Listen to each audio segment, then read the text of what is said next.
Hey, tonight we're going to journey back to the mysterious world of the ancient Maya. We'll explore their incredible civilization, feel the humid air of the rainforest on our skin, taste the bitter cacao on our tongues, and experience both the beauty and brutality of their world. If you're enjoying these stories, I'd really appreciate a like or subscribe.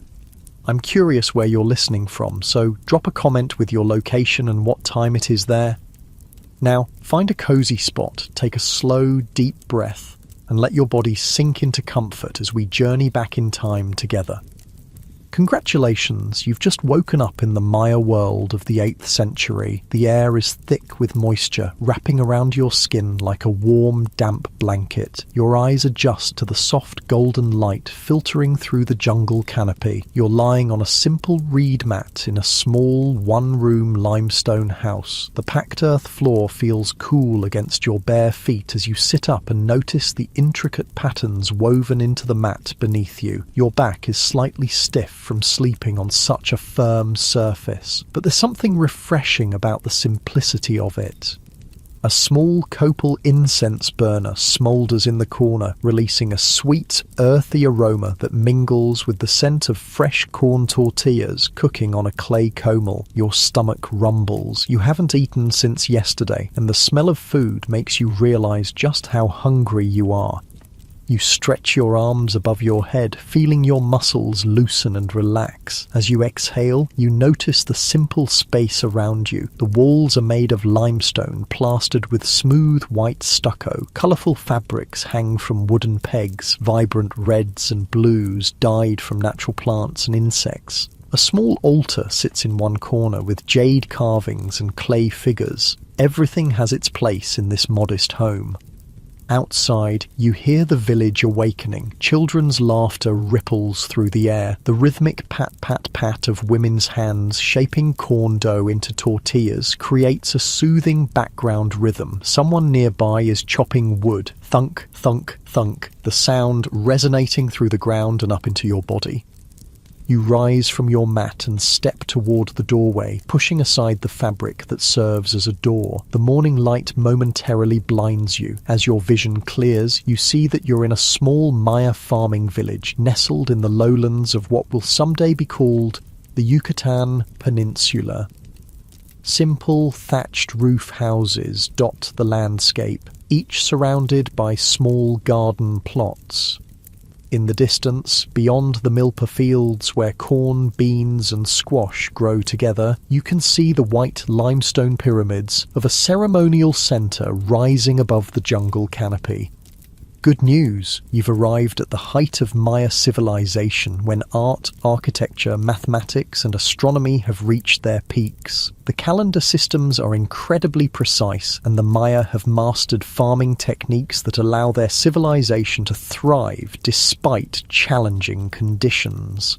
Bad news, you've also arrived during a time when the Maya practiced bloodletting rituals and human sacrifice to appease their gods. These are not gentle people, despite their artistic and intellectual achievements. Life here is often brutal and short.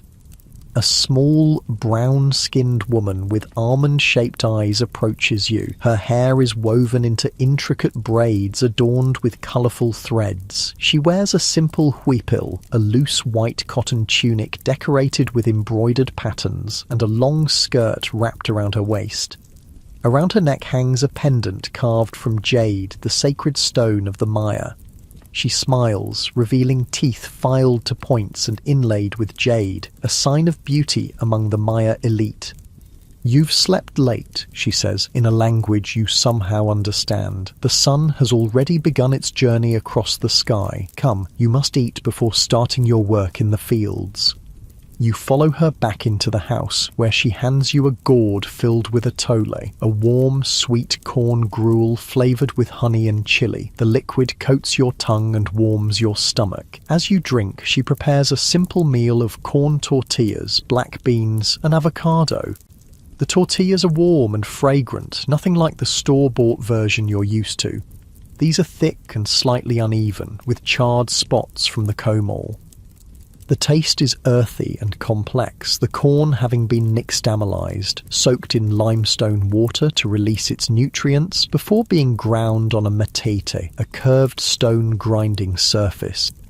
Eat, she encourages. Today is an important day. The king's procession passes through our village on the way to the ceremonial centre. We must prepare offerings. As you eat, you notice how the beans have been slow-cooked with epizota, a pungent herb that gives them a distinctive flavour. The avocado is perfectly ripe, its flesh creamy and rich. Such simple food, yet so satisfying. You find yourself breathing more deeply, your shoulders relaxing away from your ears as you savour each bite. The woman, who introduces herself as Ixchel, named after the Maya goddess of medicine and childbirth, explains that you are in a small farming community near Tikal, one of the most powerful Maya city-states. It is the year 750 CE, and the great king Jasor Chan Karwil has recently died. His son, Yikin Chan Karwil, now rules. Under his leadership, Tikal has defeated its rival city-state Kalakmul and expanded its influence throughout the region. You feel the weight of the jade pendant hanging around your own neck and realise you must be someone of importance here. Jade is reserved for nobility and those with special status. Your hands, though, tell a different story. They are calloused and strong, the hands of someone who works the land despite their status. You are troubled by strange dreams again, Ixchel says, noticing your confusion. The gods speak to you in your sleep, but their messages are difficult to understand. Perhaps the shaman can help after the harvest. After finishing your meal, you step outside again. The village is fully awake now. Men with simple loincloths and sandals made from plant fibres are heading to the fields, carrying stone tools for tending crops. Women balance large ceramic pots on their heads, making their way to the nearby cenote, a natural sinkhole that provides fresh water. Children run about naked or in simple tunics, playing with clay figures or helping their parents with chores. Your feet carry you down a worn dirt path toward the milpa fields. The cool earth feels good between your toes. You notice how your body seems to know where to go, even as your mind struggles to make sense of this new reality. The weight of the humid air presses against your skin, making each movement slightly more effort. Sweat beads on your forehead and upper lip, trickling down your back. Yet there's something pleasant about this direct connection to your body, to the environment around you. The milpa fields spread out before you, an ingenious system of sustainable agriculture. Unlike modern monoculture, the milpa contains multiple crops growing together. Tall corn stalks provide support for climbing bean vines, which fix nitrogen in the soil, while squash plants spread along the ground, their broad leaves providing shade that prevents weeds and retains moisture. This Three Sisters method of farming has sustained the Maya for centuries. You're handed a stone hoe by a man who seems to know you. His skin is deeply tanned from working in the sun, and intricate tattoos cover his arms and chest. Unlike you, he wears no jade, marking him as a commoner. Still, there's a dignity in his bearing, a pride in his work. The beans are ready for harvesting, he tells you. We must finish before the king's procession arrives. For the next few hours, you work alongside the villagers, harvesting beans and preparing offerings for the king. The physical labour is demanding but satisfying. You feel muscles working that have long been neglected in your modern life. There's a rhythm to the work. Bend, pick, place, move. Bend, pick, place, move. The repetitive motion becomes almost meditative. Your breathing synchronizes with your movements. The chatter of the workers around you creates a soothing backdrop of human connection. As the sun climbs higher in the sky, the heat intensifies. Sweat soaks your simple cotton clothing. Your back aches from bending. Your fingers are stained with earth and plant juices. But there's a strange contentment in this direct connection to the food you'll eat, to the community you serve, to the earth that sustains you. During a brief rest, an older man approaches. His face is deeply lined, his eyes cloudy with cataracts. He must be in his 50s, ancient by Maya standards, where the average lifespan is barely 30 years. He sits beside you in the shade of a ceiba tree, the sacred tree that the Maya believe connects the underworld, the earth, and the heavens. "You look troubled, child," he says, his voice raspy with age. "Is it the dreams again?" You nod, unsure how to explain that you're not who they think you are, that you've somehow been transported across time into this ancient world. "The gods choose certain people to receive their messages," he continues. "It is both a blessing and a burden. My grandmother was a day keeper, a keeper of the sacred calendar. She taught me to read the signs, to understand the cycles of time. Perhaps I can help you understand what the gods are trying to tell you." He reaches into a small pouch tied to his waist and pulls out a handful of red seeds, zeit beans, used for divination. He casts them on the ground between you, studying the pattern they make. "I see a great change coming," he murmurs. "The cycles of time are turning. The 13th Baktun approaches. You know enough about Maya timekeeping to understand what he's referring to. The Maya calendar system is incredibly complex, tracking multiple cycles simultaneously. A Baktun is a period of 144,000 days, nearly 400 years. The 13th Baktun won't actually end for another 1,050 years or so, around 2012 CE, but this man believes significant events are tied to these calendar transitions." "What does it mean?" you ask, your voice sounding strange to your own ears. "Change," he says simply. "All things must change. Kingdoms rise and fall. The rains come and go. The sun travels its path across the sky, dying each night and being reborn each morning. Nothing remains the same forever." He gathers his divination beans and returns them to his pouch. "The king's procession approaches. We must prepare." Indeed, you can hear distant drums and flutes. The villagers quickly finish their harvesting and gather at the edge of the fields. Everyone holds something as an offering, the best of their crops, hand-woven textiles, clay figures, or small jade ornaments for the wealthier members of the community. You stand with them, holding a small basket of the beans you've helped harvest. Your heart beats faster as the procession comes into view. First come the musicians, men playing wooden flutes, turtle shell drums and rattles made from gourds. Then warriors with obsidian-edged clubs and spears, their bodies painted for battle. Behind them, carried on a litter borne by 8 strong men, is King Yikin Chan Karwil himself. The litter stops before your village. The king is an imposing figure, dressed in an elaborate headdress of quetzal feathers that cascade down his back like a waterfall of iridescent green. Jade and shell ornaments cover his chest and arms. His face is painted red, the colour of the east, of the rising sun, of life-giving blood. Gold plugs stretch his earlobes, and a nose-piece shaped like a serpent curves over his upper lip. The villagers prostrate themselves, touching their foreheads to the ground. You quickly follow suit, feeling the cool earth against your skin. You dare not look directly at the king. To do so would be a grave insult. "Rise," comes a commanding voice, not the king's, but his spokesman, a noble who stands beside the litter. The divine lord Yikin Chan Karwil, shield of the sun, captor of Arbolon Habta, 13th in the line of Jaguar kings, graces your village with his presence. Present your offerings. One by one, the villagers approach, heads bowed, and place their gifts before the litter. When your turn comes, your legs feel weak, your mouth dry. You place your basket of beans with the other offerings, careful to keep your eyes downcast. "These are fine beans," says the spokesman. "The gods will be pleased with such an offering. Perhaps they will send rain for the next planting." You back away, relieved to have completed your part without incident. The king never speaks. He doesn't need to. His divine presence is communication enough.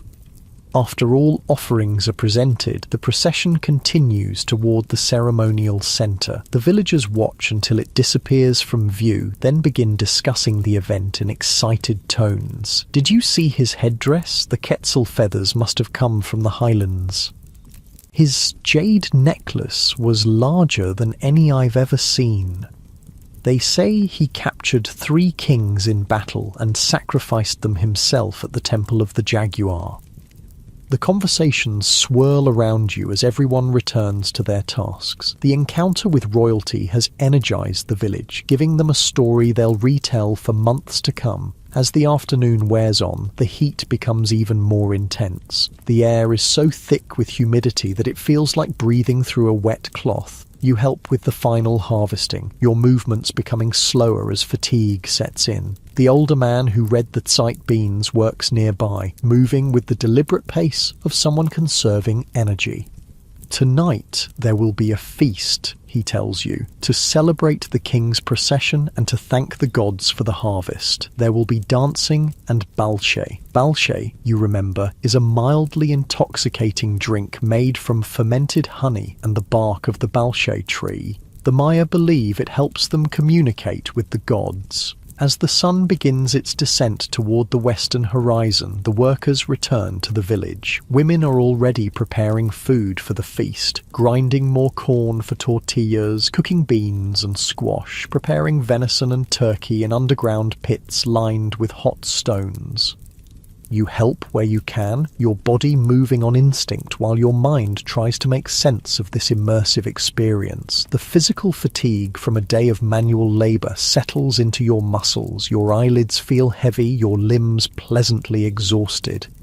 The feast begins as darkness falls. Torches and small fires illuminate the central area of the village. The smell of cooked meat and corn fills the air. Children dart between adults, excited to be allowed to stay up late. Musicians play, their melodies hauntingly different from any music you've heard before, following tonal patterns that seem alien yet strangely moving. Food is shared communally. You sit cross-legged on a woven mat, accepting a wooden plate filled with venison, turkey, tortillas, beans and squash. The meat is tender and flavored with achiote, giving it a distinctive red color and earthy taste. Small bowls of fiery habanero sauce are passed around. Just a tiny amount adds intense heat to the food. Gourds of balche circulate. When one reaches you, you take a small sip. The taste is sweet and tangy, with an herbal bitterness from the bark. It warms your throat and stomach.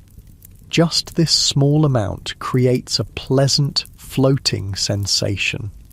As you eat and drink, you observe the community around you. Despite the hard work and often harsh conditions of their lives, there's joy here. Children laugh and play, adults share stories and jokes, elders are treated with respect, given the best portions of food and the most comfortable places to sit.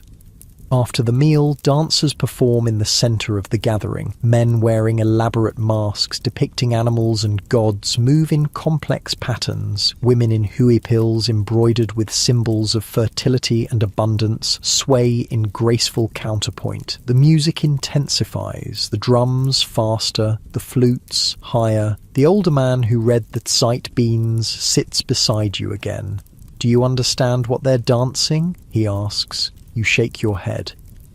"It's the story of creation," he explains, "how the gods made the world and all living things, how they tried 3 times to create humans, first from mud, then from wood, and finally from corn. Only the corn people, us, were successful. We could speak and move and properly honor the gods who made us." You recognize the story from your knowledge of the Popol Vuh, the sacred text of Maya creation myths that survived the Spanish conquest, but hearing it described by someone who truly believes it, who sees it not as mythology but as sacred truth, gives it a different resonance. "And now they dance the journey of the hero twins," he continues as new dancers take the center space. Hunahpu and Expelanque, who defeated the lords of Xibalba, the underworld, and became the sun and moon. The dancers move with incredible precision, their bodies telling the story without words. One dancer wears a jaguar pelt, representing one of the fearsome lords of the underworld. Others wear masks with death symbols, skulls and bones painted in stark black and white. As you watch, your eyelids grow heavier. The rhythmic movements, the hypnotic music, the effects of the balche, and the physical exhaustion from the day's labour all combine to create an almost trance-like state. Your breathing slows, deepens, your muscles relax further into the mat beneath you. The old man notices your drowsiness. "Rest now," he says gently. "Tomorrow we prepare for the ceremony at the temple. The king has requested a sacrifice to ensure good harvests and victory in battle."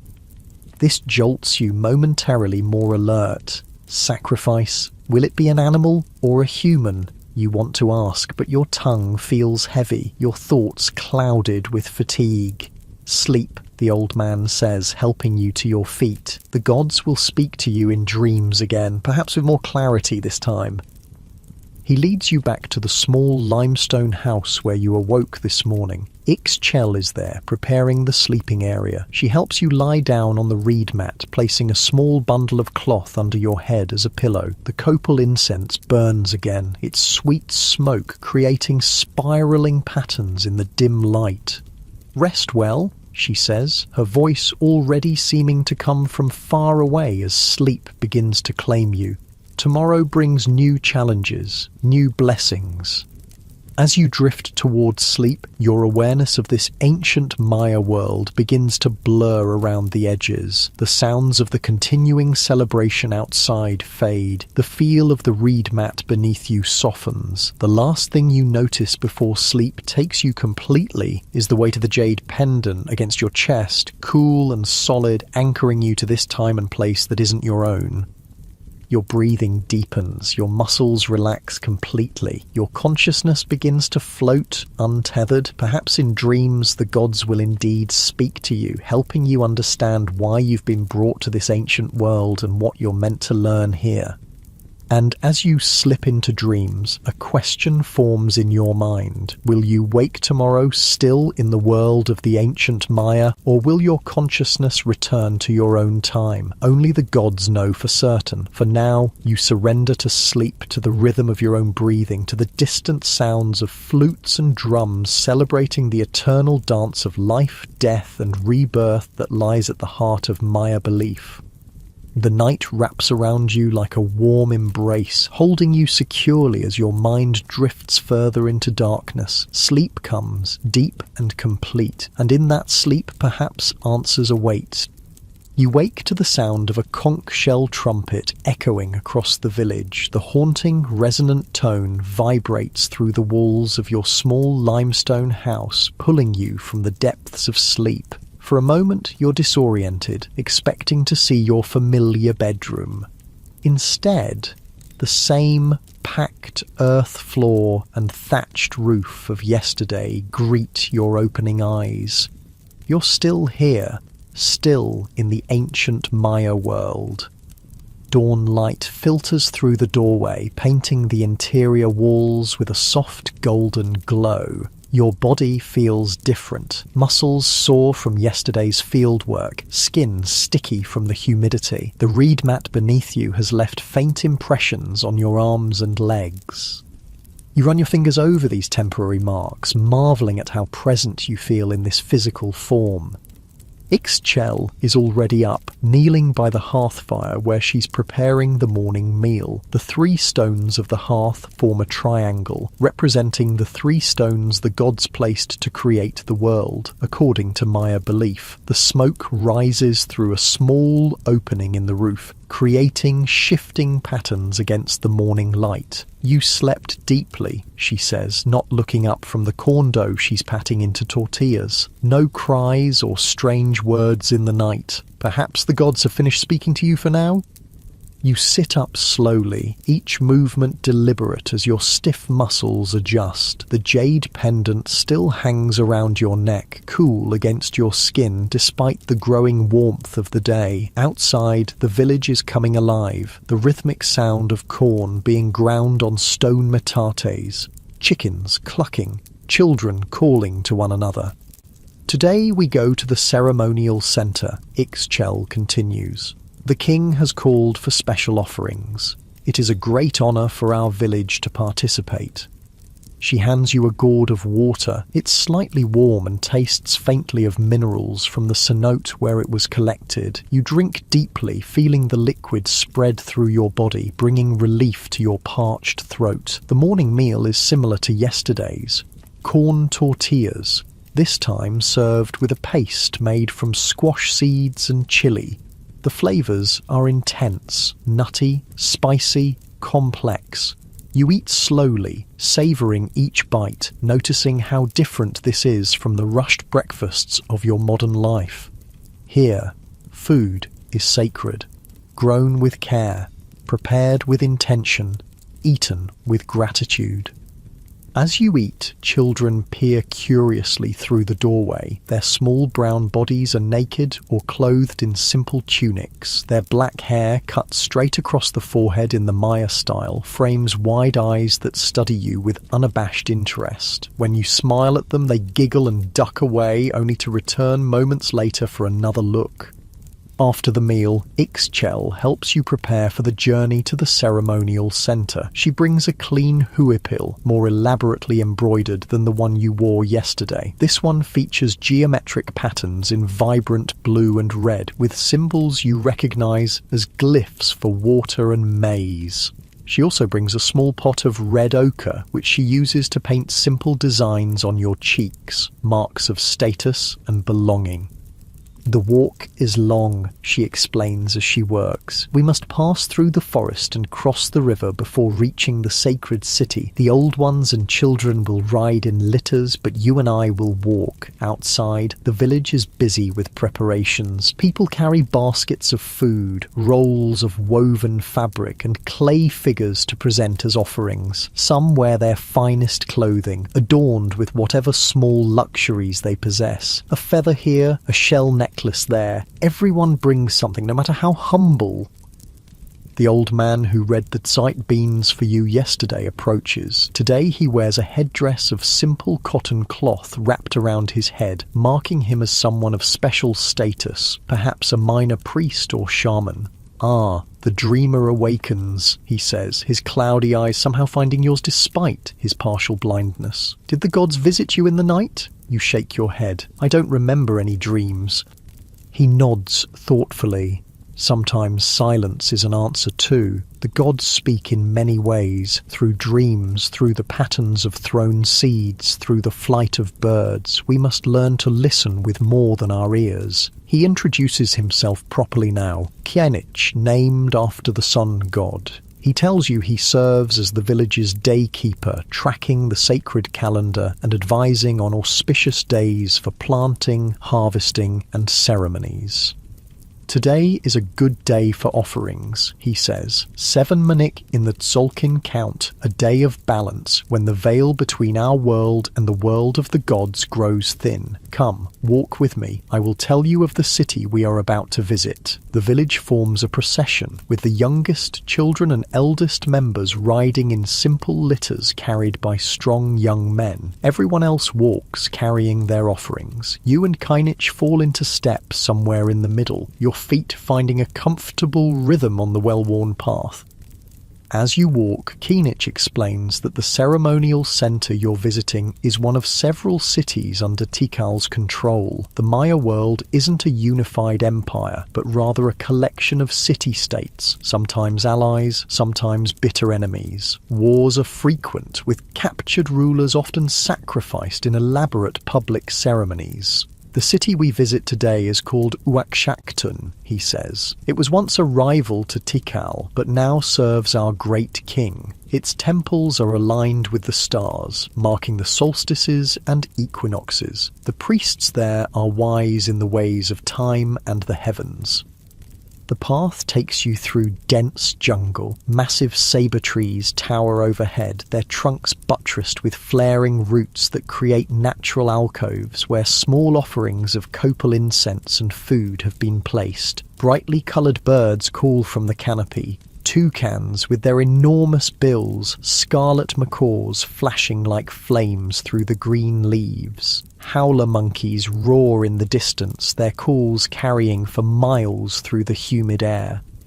The jungle embraces you, wrapping you in its green arms. The air is thick with moisture and the rich scent of decay and growth, that distinctive smell of the rainforest where everything is constantly dying and being reborn. Your skin becomes slick with sweat, but the tree canopy provides welcome shade from the direct sun. Keenich points out useful plants as you walk: the sapodilla tree, whose sap provides chewing gum, the copal tree, whose resin is burned as incense, medicinal herbs used to treat fevers and wounds. The Maya don't see the jungle as wilderness to be conquered, but as a garden to be tended and harvested. Every plant has a purpose, a story, a spirit. Before the first fathers created humans, Keenich tells you, they made the animals and trees. They gave each one a voice and asked them to speak their names and give praise to their creators. But the animals could only squawk and howl and roar. They couldn't speak properly or remember their creators. So the gods decided to make a new being who could speak and remember and give proper worship. You recognize this as part of the creation story from the Popol Vuh. Though this sacred text won't be written down for centuries yet, the oral tradition already contains these ancient beliefs.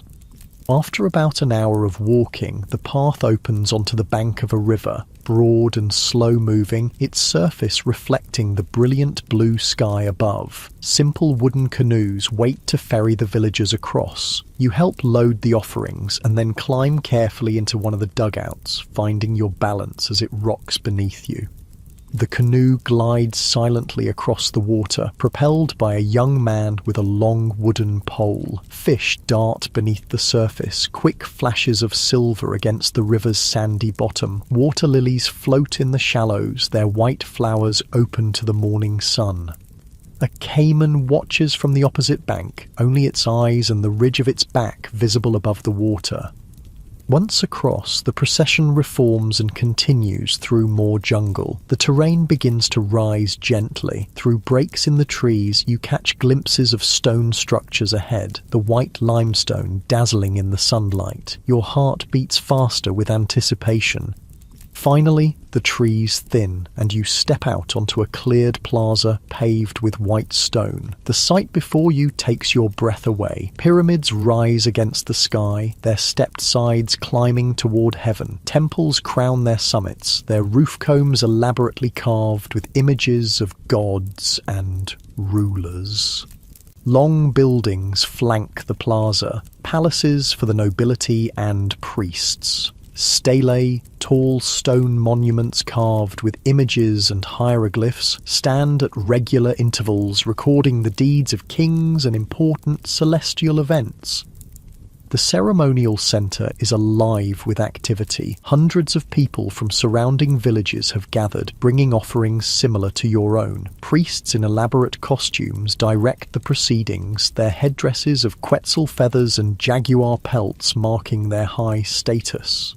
Warriors stand guard, their bodies painted for battle, obsidian-edged weapons gleaming in the sun. Keenich leads you across the plaza toward the largest pyramid. The limestone paving stones feel hot through your sandals. The open space offers no shade, and the heat is intense after the relative cool of the jungle. Sweat trickles down your back and between your shoulder blades. Your breath comes faster as you take in the overwhelming scale and beauty of the architecture. The temple at the top honors Chak, the rain god, Keenich explains. In this dry season, we must please him, so he will bring water for our crops.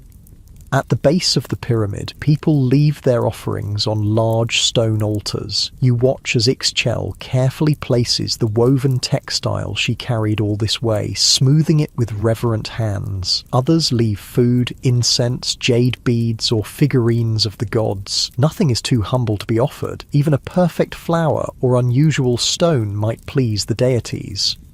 When it's your turn, you step forward with the small clay figure you've been carrying, a representation of Chak with his distinctive long nose and axe. You place it carefully among the other offerings, feeling a strange sense of connection to this ancient practice. Though the beliefs aren't your own, there's something deeply human about the act of giving, of acknowledging forces greater than yourself. After all offerings are presented, a hush falls over the gathered crowd. From the top of the pyramid, a priest appears. His face is painted blue, the colour of water, of life. His headdress resembles the head of Chak, with the god's characteristic long downturned nose. He raises his arms to the sky and begins to chant in a sing-song voice that carries across the plaza. Though you can't understand all the words, you recognize invocations to Chak, asking for rain, for life-giving water to nourish the crops. The crowd responds at intervals with a word you recognize, Lakin. So be it. As the chanting continues, your attention is drawn to movement at the side of the plaza. Warriors are leading a group of bound men, their bodies painted black, their expressions resigned. With a chill, you realize these are captives taken in recent battles with neighboring cities. They will be the sacrifices to Chak. You look at Keenich, uncertain how to react. His weathered face shows no surprise or distress. This is simply the way of his world, necessary for the continuation of life. Without blood, there is no rain, he says simply, noticing your discomfort. The gods gave their blood to create humans. Now humans must return the gift. Before the captives can be led up the pyramid steps, however, something unexpected happens. King Yikin Chankawil himself arrives at the plaza, carried on his elaborate litter. The crowd immediately prostrates themselves, touching foreheads to the stone pavement. You quickly follow suit, feeling the hot stone against your skin. The king speaks, a rare occurrence that sends a ripple of excitement through the crowd. His voice is strong and clear, carrying the authority of divine right. Today we honor Chak not with the blood of enemies, but with the blood of kings, he announces. I, Shield of the Sun, will give my sacred blood so that our people may prosper. A murmur of awe passes through the crowd. For a king to offer his own royal blood is a sacrifice of the highest order. The captives are led away, spared for now, though likely to meet their fate at another ceremony. The king is carried to the base of the pyramid. There, attendants help him from his litter and remove his elaborate headdress and much of his jewellery. Though stripped of these symbols of office, his bearing remains regal, his presence commanding. Priests approach with obsidian blades and stingray spines. The king extends his tongue, and in a swift motion that makes you wince, a priest draws the spine through it. Bright red blood flows immediately, collected on strips of white bark paper. The king shows no pain, his face impassive, as his precious blood, carrying the essence of the gods who flow through his royal veins, is gathered for the offering. Next, the priest hands the king a thorn-studded cord. With practiced movements, the king draws this through his foreskin, adding more blood to the paper. This self-mutilation is performed with dignity, as a sacred duty rather than a punishment. The bloodied paper is placed in a ceramic vessel and carried reverently up the pyramid steps to be burned before the image of Chak. The smoke will carry the essence of royal blood to the heavens, feeding the rain god and ensuring his favour. As this solemn ritual concludes, the atmosphere shifts. Musicians begin to play, drums, rattles, flutes and turtle shell instruments, creating complex rhythms. Dancers appear, their movements telling the story of Chak bringing rain to a parched world. Their costumes feature blue and green feathers, jade beads and shell ornaments that catch the light as they move. The tension of the blood ritual gives way to celebration. The king returns to his litter and is carried to a shaded area where he can observe the festivities. The crowd relaxes, people beginning to talk among themselves, children darting between adults in improvised games. Food and drink are shared. You're offered a gourd of balche, which you sip cautiously. The sweet, fermented liquid creates a pleasant warmth in your stomach, a slight buzzing in your fingertips. Ixchel appears with corn tamales wrapped in leaves, the steam releasing the aroma of corn and spices as you unwrap them.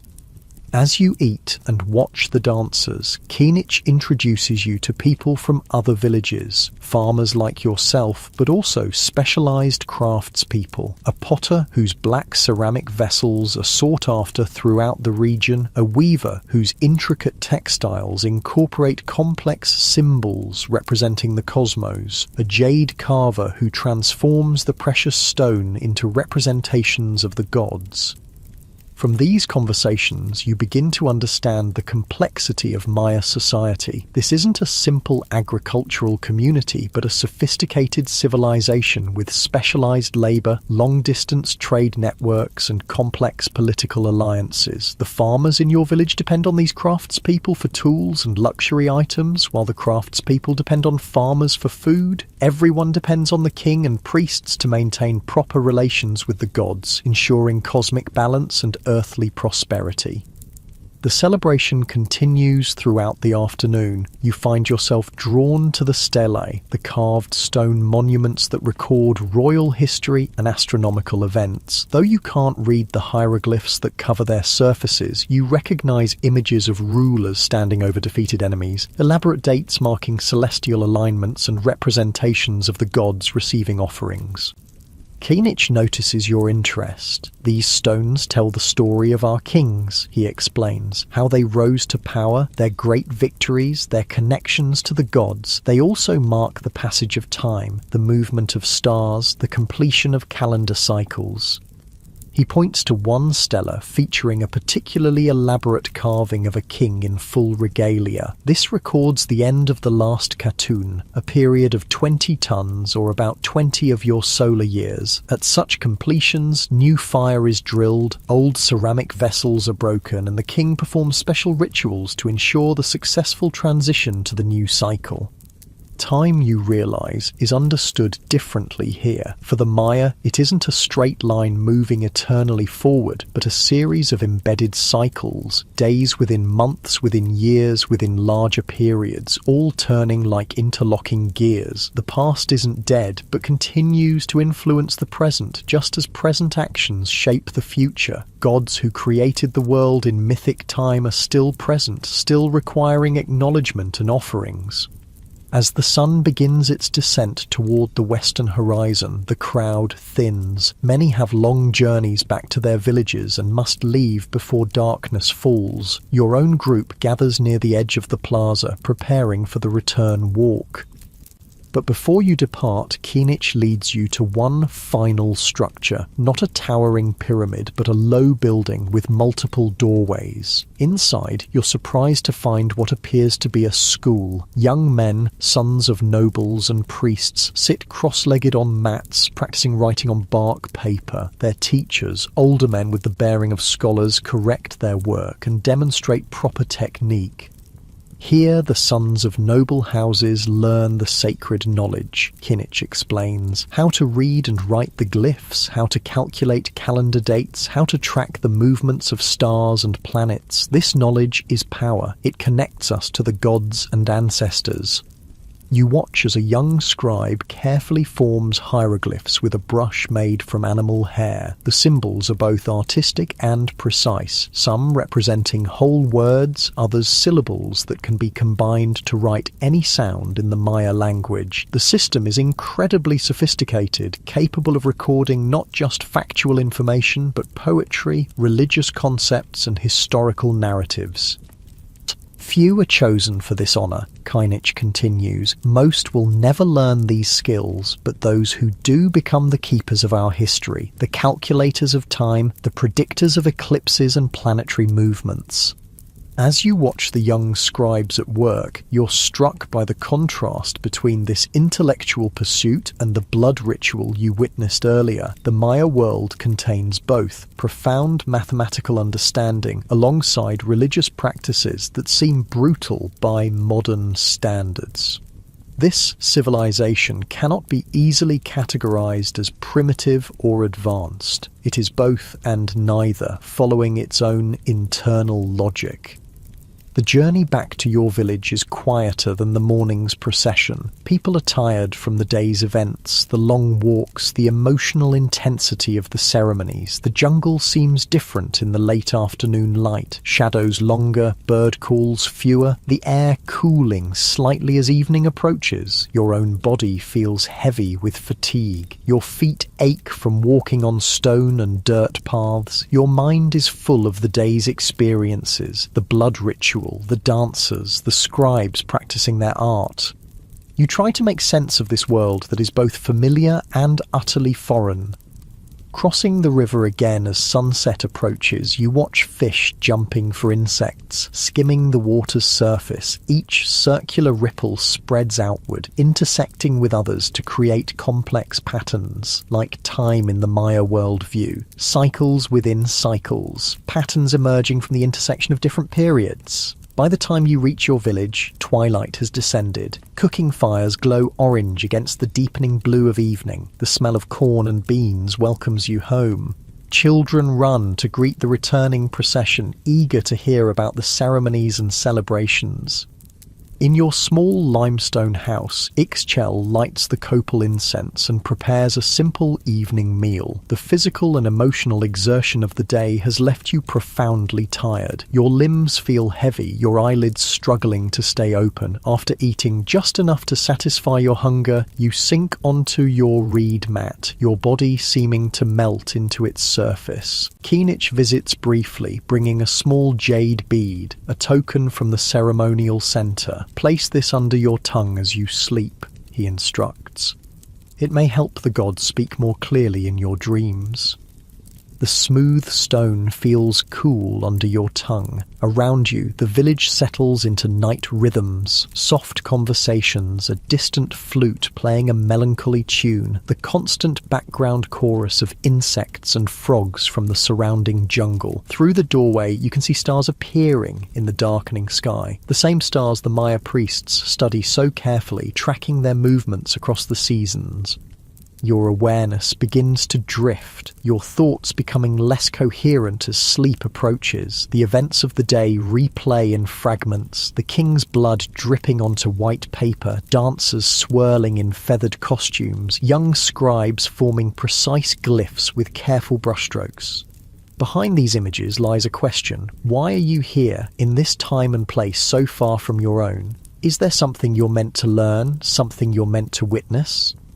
The jade bead under your tongue seems to grow warmer, spreading a pleasant tingling sensation through your body. Your muscles relax completely, surrendering to the profound fatigue of the day's journey. Your breathing deepens, slows, finds a rhythm as ancient as humanity itself.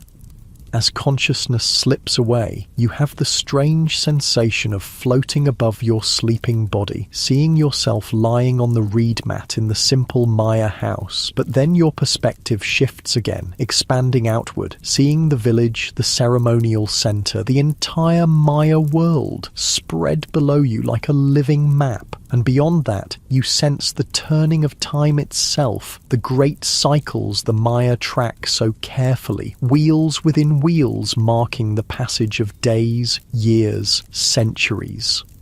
In this expanded awareness, just before sleep claims you completely, you have a fleeting impression of drought, of failing crops, of cities abandoned to the encroaching jungle, a sense of ending, but also of continuation, of transformation rather than true death.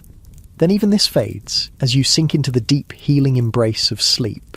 Tomorrow, perhaps, more will be revealed. For now, rest comes like a blessing from the gods themselves, carrying you into dreams where past, present, and future merge into a single, eternal moment.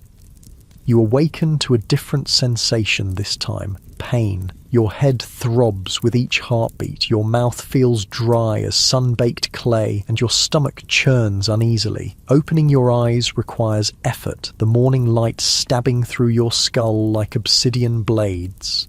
The jade bead Kinich gave you is still under your tongue, and you carefully remove it, placing it beside your sleeping mat. The inside of your limestone house is empty. Ixchel must have risen early and left you to sleep. From outside come the usual morning sounds of the village. Grinding stone against stone as women prepare corn, children's voices, roosters announcing the day long after dawn has actually arrived. But today these familiar sounds grate against your senses, each one intensifying the pounding in your head. You sit up slowly, waiting for the spinning sensation to subside. Your body aches in unfamiliar ways, muscles unaccustomed to yesterday's long walk protesting their harsh treatment. With careful movements you make your way to the doorway and push aside the fabric covering. The sunlight is blinding at first. You shield your eyes, allowing them to adjust gradually. The village looks the same as it did yesterday, yet somehow different. The colours seem more vivid, the sounds more distinct, the smells more intense. It's as if the jade bead has heightened your senses, making everything around you more immediate, more present. Ixchel approaches, carrying a clay pot. Her expression shifts from neutral to concerned when she sees your face. "The dreams came strongly last night," she says, not asking but stating what seems obvious to her. "Your spirit travelled far while your body rested." She guides you back inside and helps you sit on a small wooden stool. From the clay pot she pours a thick dark liquid into a gourd cup and hands it to you. "Drink," she instructs. "It will ease the pain and clear your thoughts." The liquid smells bitter and earthy. You hesitate, then take a small sip. The taste is as unpleasant as the smell, like wet soil mixed with something astringent, but you force yourself to drink it all. Almost immediately, a cooling sensation spreads from your stomach outward, gradually easing the pounding in your head. "Bark of the sacred ceiba tree," Ixchel explains, "with leaves of wild tobacco and seeds of the morning glory. A medicine for those who have walked too far in the spirit world." As the pain recedes, memories of strange dreams surface, visions of drought, of starving children, of empty plazas once filled with people, of jungle reclaiming abandoned temples, but also flashes of knowledge, as if the history of the Maya world had been poured directly into your mind while you slept. Calendar systems, trade routes, political alliances, agricultural techniques. "I saw," you begin, but struggle to find words for the complex images that filled your dreams. Ixchel nods. "The gods speak in riddles and fragments. It is not for us to understand everything they show us. Kinich will help you make sense of the visions." She brings you a simple breakfast, a corn gruel sweetened with honey, and watches as you eat. The food settles your stomach and the medicine continues to work, bringing clarity to your thoughts. By the time you finish eating, you feel almost normal again, though with a lingering sensitivity to light and sound. "Today is market day," Ixchel tells you. "We will go to the local trading centre. It is smaller than the great markets of Tikal, but traders come from many villages to exchange goods. Perhaps the activity will help ground your spirit back in this world." She helps you dress in clean clothing. Another Hui pill, this one with simpler embroidery than yesterday's ceremonial garment. Your hair is braided and wrapped with a cotton cloth. Around your neck, the jade pendant remains, a constant reminder of your special status in this community. As you leave your house, Kinich joins you. He carries a walking stick carved with symbols of the gods, and a small bag that clinks softly with each step, probably containing items to trade. "Your eyes are different today," he observes. "You have seen beyond the veil." "I had strange dreams," you admit. "Visions of..." You hesitate, uncertain how to describe the apocalyptic images of abandoned cities and failed crops. Kinich nods. The jade bead opens pathways between worlds. What you saw may be echoes of the past, glimpses of possible futures, or messages from the gods. As we walk to the market, tell me what you remember. The path to the trading centre leads through the milpa fields. Young corn plants stand in neat rows interspersed with climbing bean vines and spreading squash plants. Farmers work among the crops, using stone tools to remove weeds and check for pests. They acknowledge Kinich with respectful nods as you pass. As you walk, you describe fragments of your dreams, the drought, the hunger, the abandoned cities. Kinich listens without interrupting, his weathered face giving nothing away. Only when you finish does he speak. Such visions have come to others in recent years, he says quietly. The daykeepers in many villages report similar dreams. Some believe they foretell a time of great challenge for our people. Do you think they will come true, you ask, a chill running through you despite the warm morning.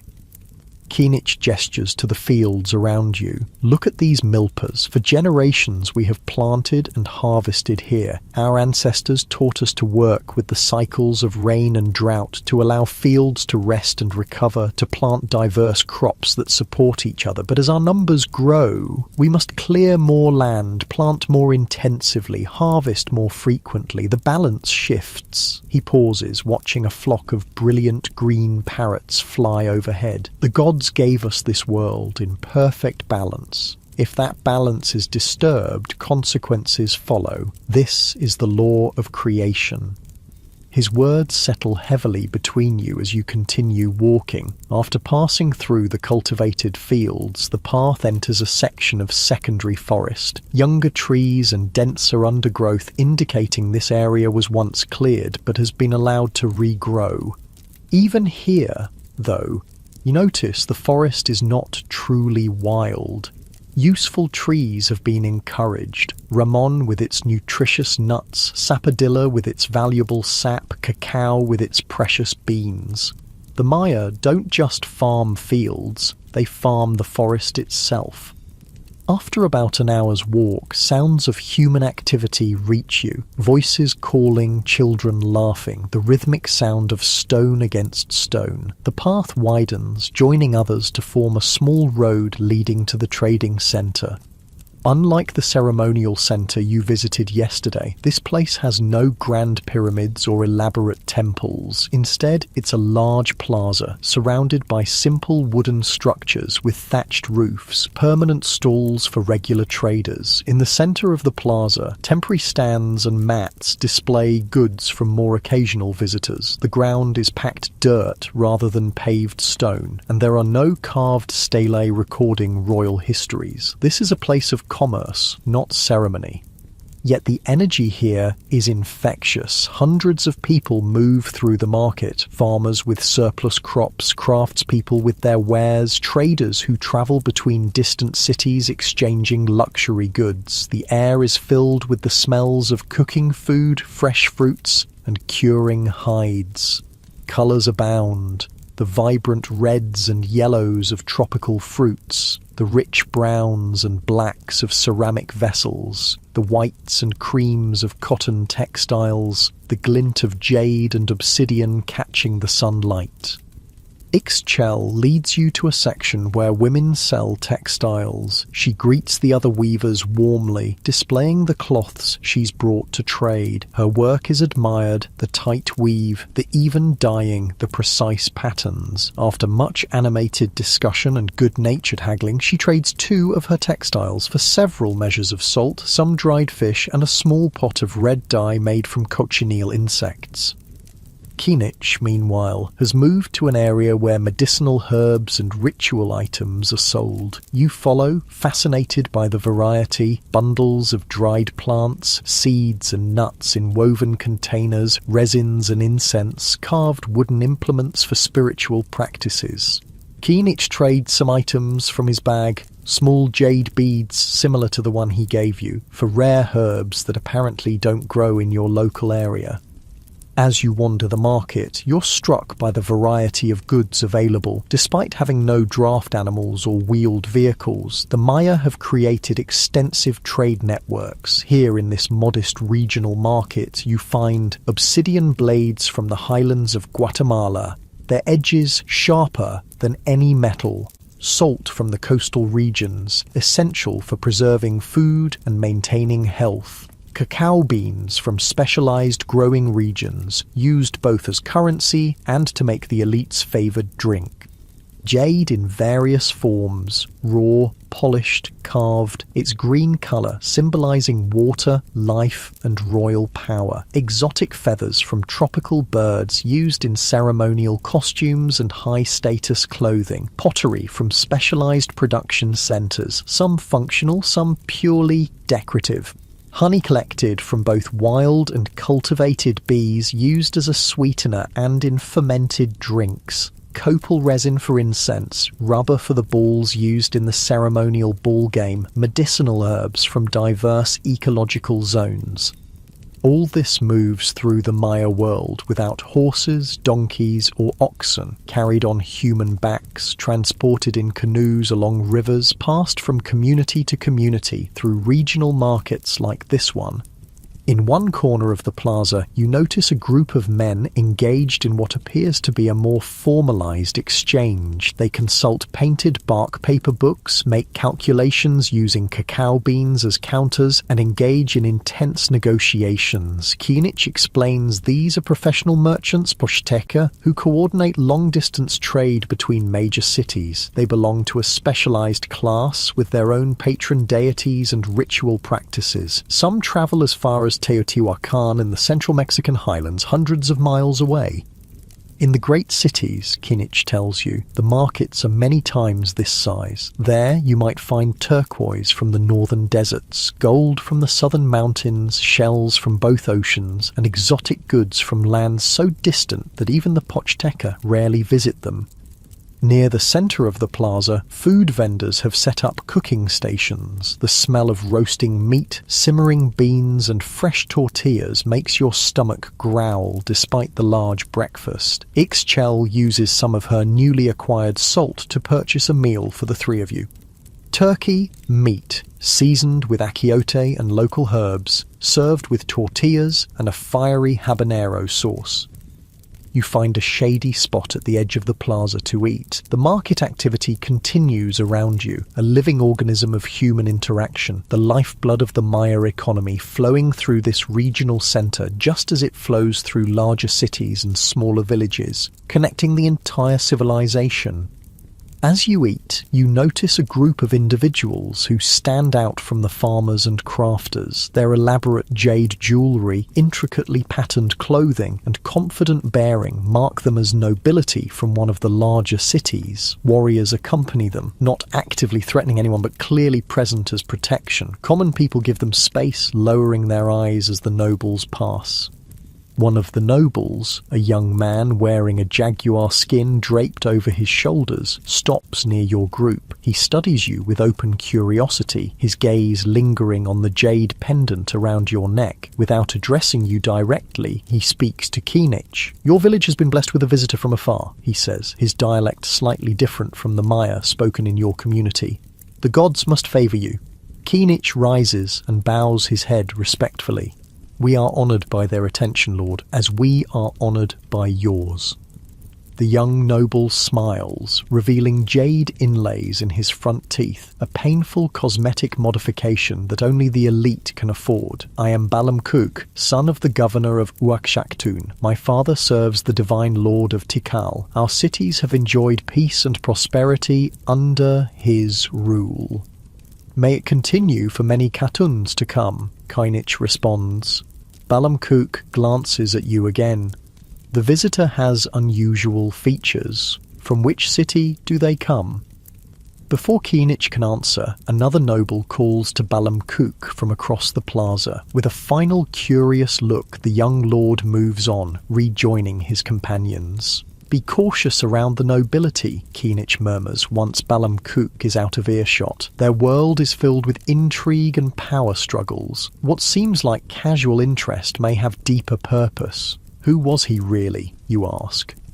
The son of a regional governor, as he said, but the politics between cities is complex. Uaxactun was once independent, a rival to Tikal. Now it serves as a secondary center under Tikal's control. Some families remember their former glory and chafe under Tikal's rule. Others benefit from the connection and seek to strengthen it. I do not know where Balamkuk's family stands in these matters. This glimpse into Maya geopolitics reminds you that beneath the apparent unity of shared culture, language, and religion lies a fragmented political landscape of competing city-states.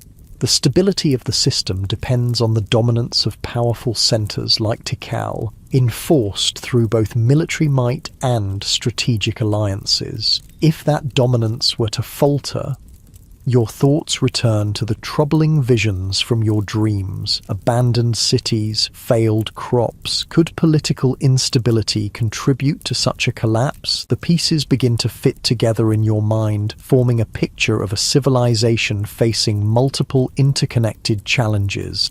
After finishing your meal, you continue exploring the market. Ixchel completes her trading, acquiring items needed back in the village, new pots to replace broken ones, obsidian blades for tools, special herbs for medicine, cotton for weaving. The practical business of daily life continues, regardless of politics or cosmic cycles. As the afternoon progresses, you notice the sky darkening to the west. Towering clouds build on the horizon, massive anvil-shaped formations that rise miles into the atmosphere. Lightning flickers within their depths, though the thunder is still too distant to hear. The first rains approach, Kinich observes, following your gaze. Earlier than expected this year, Chak has heard our prayers. The market activity intensifies as people rush to complete their trading before the storm arrives. Within an hour, the plaza begins to empty, traders packing their goods and heading toward home. Your small group joins the exodus, Ixchel carefully stowing her acquired items in a back basket supported by a tump line across her forehead, the standard Maya method for carrying heavy loads. The walk back to the village takes on new urgency as the storm clouds approach. The wind picks up, bending the tops of the tall trees and sending ripples through the cornfields. Birds fall silent, seeking shelter before the deluge. The air feels charged, electric with anticipation. You're still about halfway back to the village when the first large raindrops begin to fall, sporadic at first, then quickly increasing in intensity. Within minutes, water pours from the sky in sheets, drenching you completely. The path turns muddy beneath your feet, making each step treacherous. Kinich leads you to a small structure beside the path, a simple roof supported by 4 posts built specifically as a rain shelter for travellers. Several other people have already taken refuge here, making space as your group arrives. The thatched roof provides protection from the worst of the downpour, though wind-blown rain still reaches you. The temperature has dropped noticeably, and you find yourself shivering in your wet clothing. Around you, the landscape has transformed, visibility reduced to just a few yards. The familiar path now a flowing stream of muddy water, the cultivated fields temporarily returned to swamp.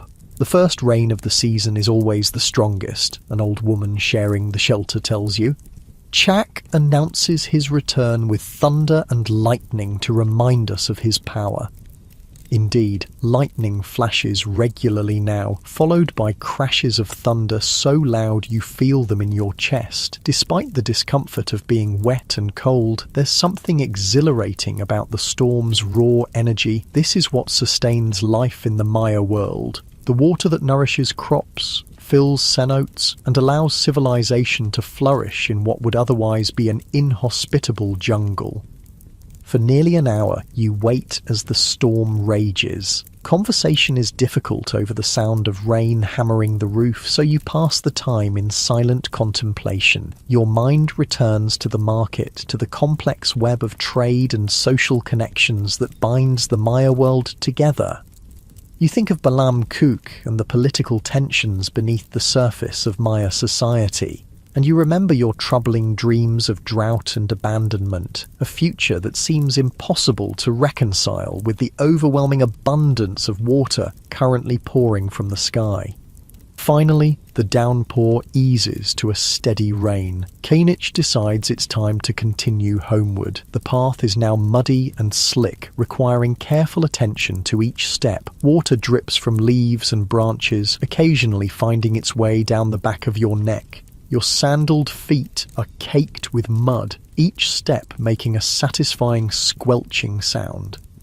The jungle smells different after rain, earthy, fresh, alive. Birds gradually resume their calls, and insects emerge from shelter. Frogs that were invisible during the dry weather suddenly appear everywhere, their chorus adding to the post-storm symphony. Small streams that were merely damp depressions this morning now flow vigorously, requiring careful crossings on slippery log bridges. By the time you reach the village, the rain has stopped completely, though dark clouds still dominate the sky. The landscape glistens, every leaf and blade of grass adorned with droplets that catch the occasional breakthrough of sunlight. The air feels cleansed, the dust settled, the world renewed. Children play in the muddy open areas, their bodies slick with clay, their laughter carrying across the village. Adults inspect thatched roofs for leaks, sweep water from limestone floors, and generally address the minor disruptions caused by the season's first major storm. There's an atmosphere of celebration. The rains have arrived, ensuring another cycle of growth and harvest. At your house, Ixchel helps you remove your sodden clothing and provides a dry huipill. The wet garments are hung on a line to dry during the next sunny day. She then builds up the hearth fire to ward off the unusual chill brought by the storm. The flames create dancing patterns of light and shadow on the limestone walls, a comforting counterpoint to the grey twilight outside.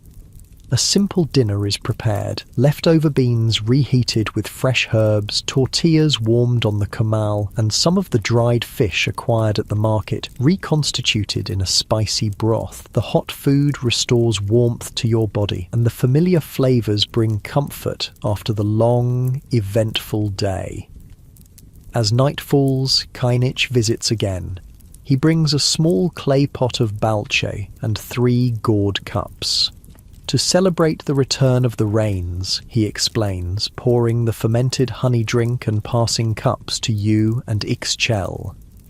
The 3 of you sit near the fire, sipping the sweet, slightly alcoholic beverage. Outside, the night creatures begin their chorus, frogs, insects, and nocturnal birds creating a living soundscape that surrounds the village. Occasionally, distant lightning illuminates the doorway, followed several seconds later by the rumble of thunder, the storm continuing its journey across the Maya lands. The market, the rain, it has been a significant day, Keinich observes, but I sense the visions from your dreams still trouble you. You nod, watching the firelight reflect in your cup of balche. I saw cities abandoned to the jungle, people starving, great drought. If the rains have returned as normal, why would such things happen? Keinich is silent for a long moment, staring into the fire. When he speaks, his voice is lower, meant only for your ears and Ixchel's. The cycles of time bring different qualities to each period. Some cartoons bring abundance, others hardship. The priests and astronomers study the heavens, seeking patterns that might warn of difficult times ahead. Some believe we are approaching such a period. He sighs, the sound almost lost beneath the chorus of frogs outside. But these are matters for kings and high priests, not for farmers like us. Our duty is to tend the milpa, make our offerings, and trust in the wisdom of those who rule. His words don't entirely satisfy you, but you recognize the practical philosophy behind them. In the Maya world, as in your own time, most people focus on immediate concerns: growing food, raising children, maintaining their homes. The larger cycles of civilization rise and fall beyond their direct influence. As the evening progresses, the balche relaxes your muscles and slows your thoughts. The combination of physical exertion, emotional intensity, and now mild intoxication leaves you profoundly tired. Your eyelids grow heavy, your head nodding occasionally as you struggle to stay awake. Ixchel notices your fatigue. Sleep now. she says gently. Your body and spirit need rest. You don't resist as she guides you to your sleeping mat. The reed surface feels especially welcoming tonight, your body sinking gratefully into its familiar texture. The jade pendant is removed from your neck and placed carefully beside the mat. Nearby, copal incense releases its sweet smoke, helping to ward off the mosquitoes that have emerged in force after the rain. Keenich says something to Ixchel in a low voice. She nods and retrieves a small pottery jar, removing its clay stopper. From it, she takes a finger of dark, sticky substance and draws a symbol on your forehead. Protection for your dream journeys, she explains. Rest without fear tonight, Keenich tells you. The symbol will guard your spirit as you sleep. The balche, the rhythmic sound of rain beginning to fall again outside, the warm glow of the fire, the sweet scent of copal, all combine to create a profound sense of peace and security. Despite the troubling visions of yesterday's dreams, you feel safe in this moment, held in the embrace of this ancient community.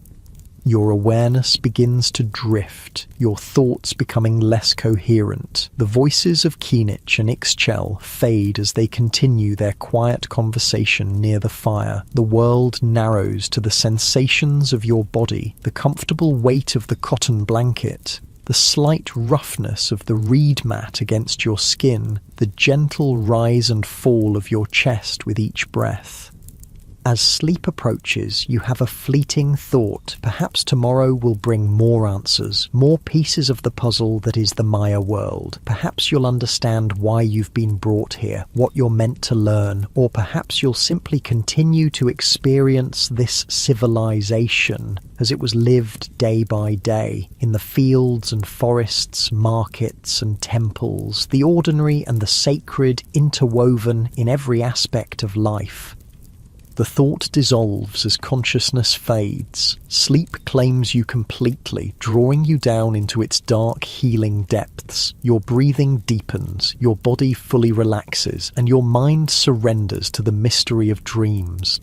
Time passes differently in dreams. When you open your eyes, you're still in the same limestone house with its packed earth floor and thatched roof, but something has changed. The quality of light filtering through the doorway has shifted, more golden, less intense. Outside, the sounds are different too. The rhythmic thwack of stone against wood has replaced the earlier grinding of corn. You sit up slowly, noticing that your body feels different, stronger, more accustomed to physical labour, skin darkened by months of sun exposure. The reed mat beneath you has been replaced by a newer one, the fibres still springy and resilient. The jade pendant still rests beside your sleeping place, but now it's joined by several other small objects. A smooth river stone with a natural hole through its centre, a tiny clay figurine of a jaguar, a bundle of dried herbs tied with cotton string. Rising to your feet, you move to the doorway and push aside the fabric covering. The village looks both familiar and changed. The basic layout remains the same. Limestone houses clustered around a central area, paths leading to the milpa fields beyond, but the vegetation has transformed. The corn in the nearby gardens stands tall now, heavy ears nestled among green stalks. Fruit-bearing trees are laden with ripening produce. Women work at outdoor cooking stations, preparing what appears to be a feast. Ixchel approaches, her face lighting with recognition. She's dressed more elaborately than you've seen before, her huipil embroidered with complex patterns in blue, red, and yellow thread. Shell and bone ornaments adorn her braided hair. "You have returned to us," she says, her tone suggesting she's both surprised and pleased. "The gods have strange ways. It has been 3 moons since you last walked among us." 3 months have passed, though to you it seems like only a night. You've been here the entire time, apparently, working, eating, sleeping, but some other consciousness has occupied your body while your own awareness was where? The mystery of this time slipping adds another layer to the strangeness of your experience in the Maya world. Today is Kin Tajal Chak, Ixchel explains, seeing your confusion. The festival of rain abundance. We celebrate the gifts Chak has brought us this growing season. She gestures toward the flourishing gardens and milpas. The harvest will be bountiful this year. She brings you water to wash and clean clothing to wear. Another embroidered huipil, this one decorated with stylized rain symbols and representations of maize. As you dress, she explains what you've apparently been doing during the months your consciousness was absent.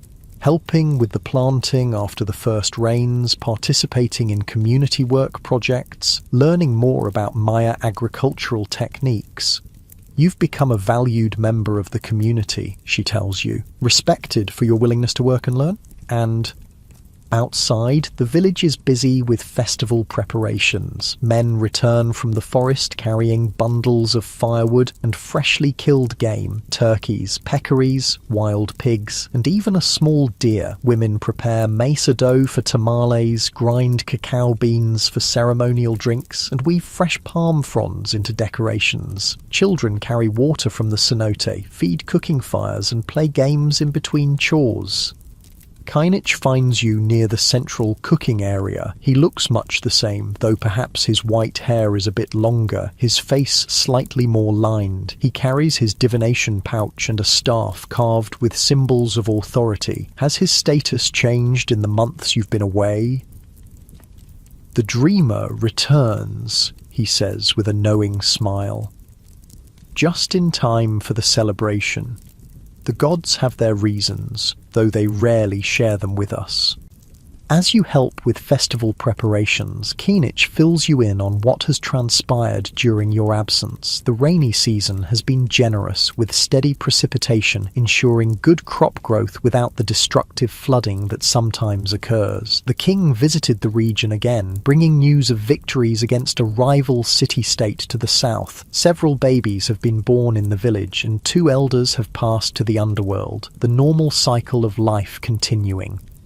But there are also troubling developments. Reports have come from distant regions of poor rainfall and failing crops. Refugees from these areas have begun arriving at larger cities, straining resources. Political tensions between Tikal and Calakmul, the 2 great competing powers of the Maya world, have intensified, with smaller cities being forced to declare loyalty to one or the other. Trade caravans have been attacked on major routes, disrupting the flow of goods between regions.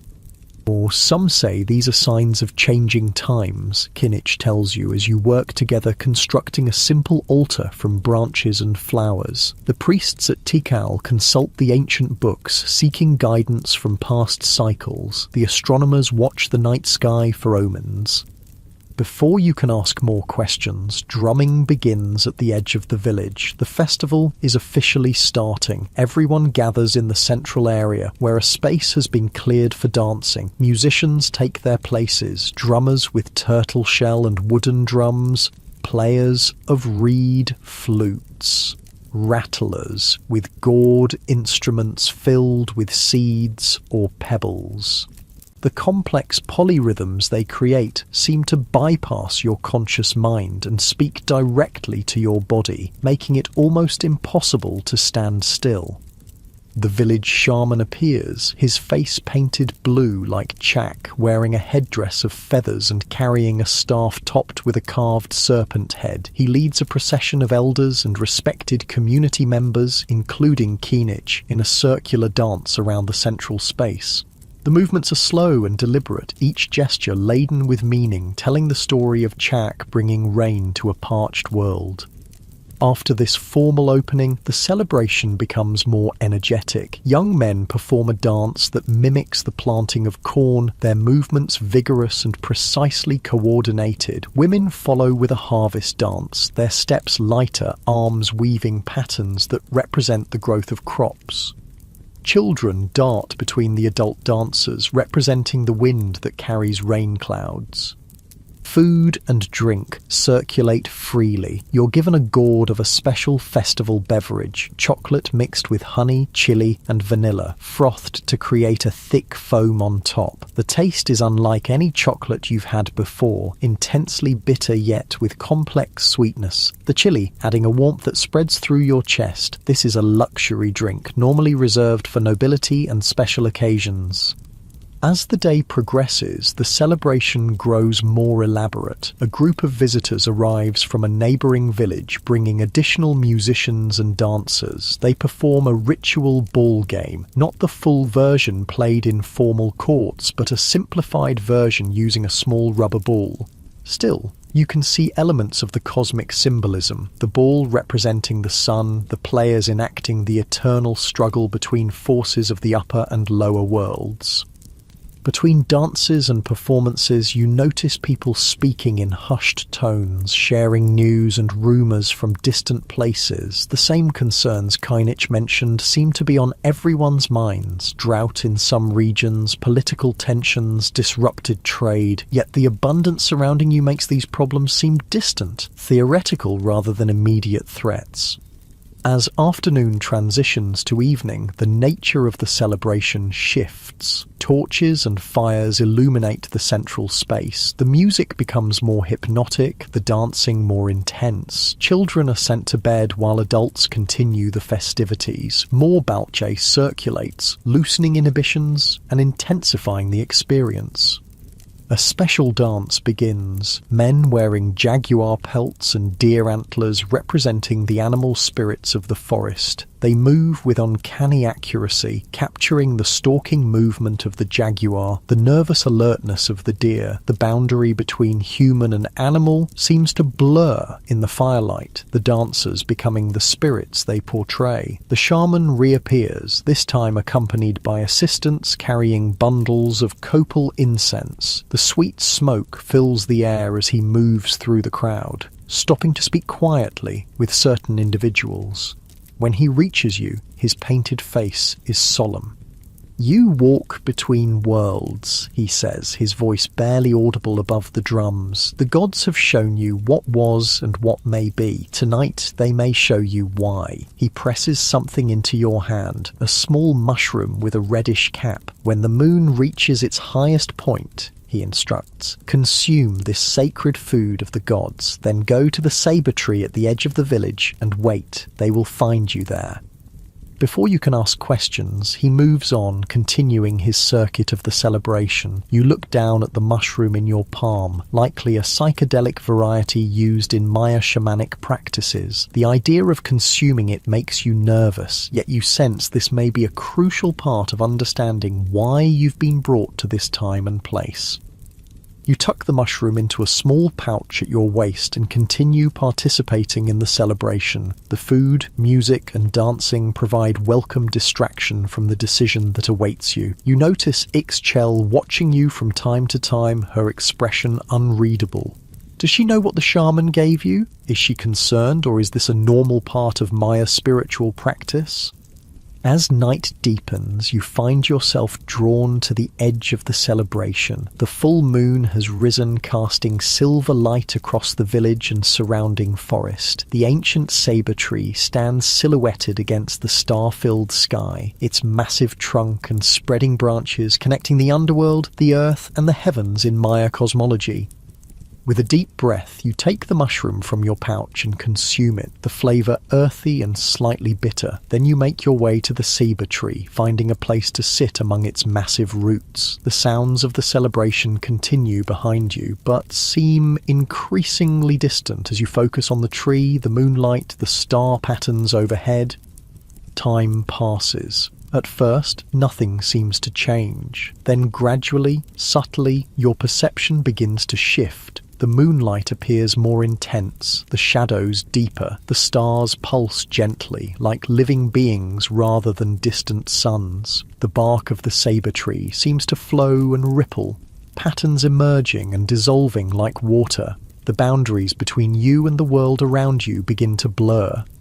A sound draws your attention. Soft footsteps approaching through the underbrush. Several figures emerge into the moonlight, their features indistinct. As they draw nearer, you see their Maya, but dressed in a style slightly different from your village. More elaborate headdresses, more jade ornaments, their faces painted with intricate patterns. One steps forward, a woman of indeterminate age, her bearing regal, her jade jewellery marking her as high nobility or perhaps royalty. When she speaks, her voice seems to come from everywhere at once. "The pattern seeker has arrived," she says. "The one who walks between worlds, the witness." The others murmur in agreement, circling around you. Your altered state makes it difficult to determine if these are physical beings or spirits, actual Maya nobles or entities from the supernatural realm. Perhaps the distinction is meaningless in this moment, this place. "You have seen what was and what will be," the woman continues. "Now you must understand why. The knowledge must return with you, must be preserved."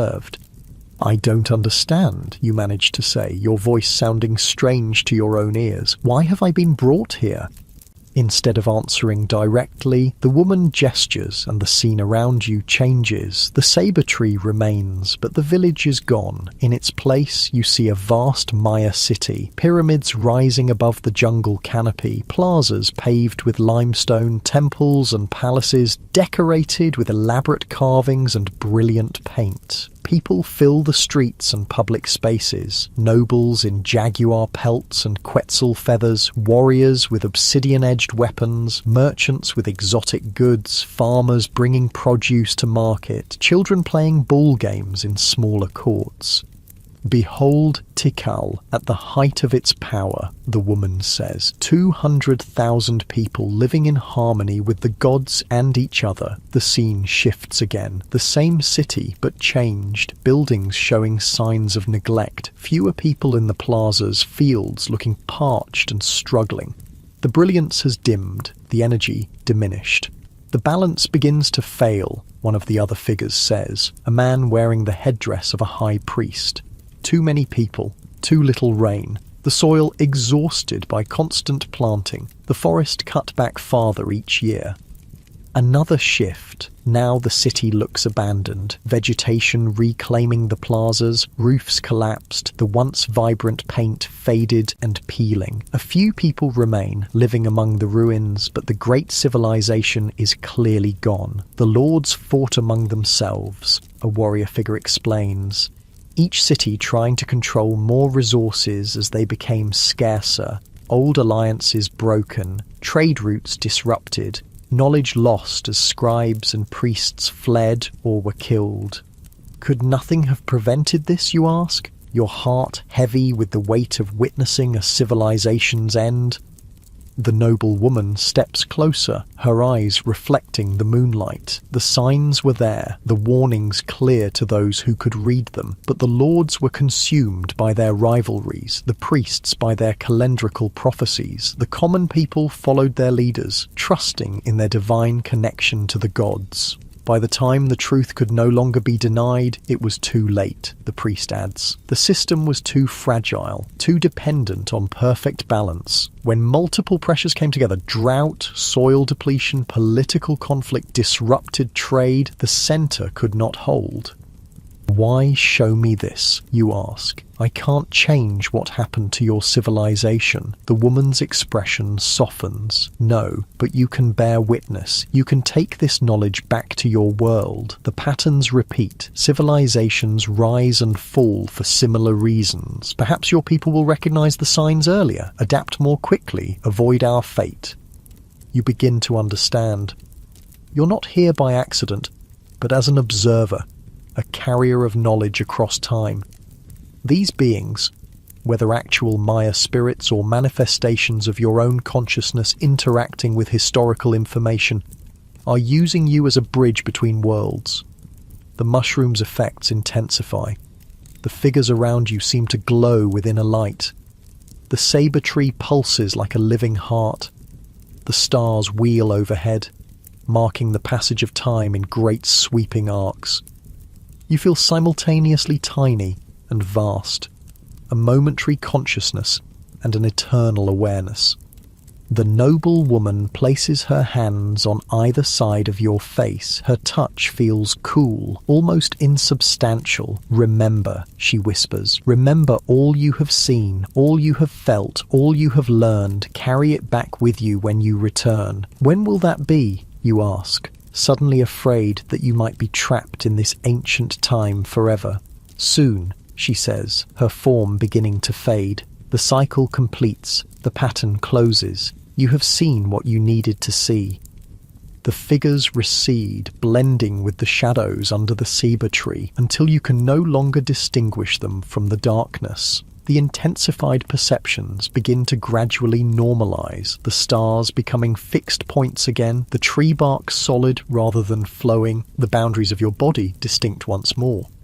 You sit beneath the saber tree for what feels like hours, integrating the experience, letting the mushroom's effects slowly diminish. The celebration in the village has quieted, most people having returned to their homes to sleep. Only a few fires still burn in the central area, attended by elders telling stories to whoever remains awake to listen.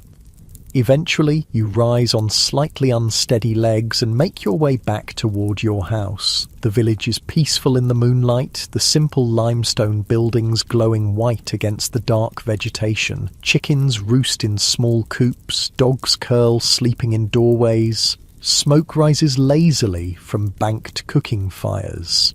An ordinary Maya village on an ordinary night, yet now you understand it as part of a vast historical pattern, a moment in the rise and fall of a sophisticated civilization. Ixchel is waiting in your house, sitting by a small fire. She looks up as you enter, her expression revealing that she knows where you've been, what you've experienced. "The gods spoke to you," she says. "It's not a question." You nod, settling onto a mat near the fire. Your body feels heavy, your mind simultaneously expanded and exhausted. The mushroom's direct effects have mostly faded, but a profound shift in perception remains, as if you're seeing everything from a greater distance, with both more clarity and more compassion. "They showed me the future of the Maya world," you tell her. "Cities abandoned, the great civilization fallen." Ixchel nods slowly. "Such visions have come to others. The daykeepers speak of challenging times ahead, of the need to prepare, to adapt, but few listen.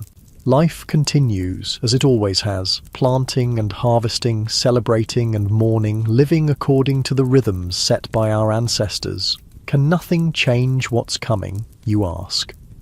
She pokes at the fire with a stick, sending sparks upward. The future is like water. It follows the path of least resistance, but can be channeled with sufficient effort. Perhaps some communities will find ways to survive, to preserve knowledge, to adapt to changing conditions.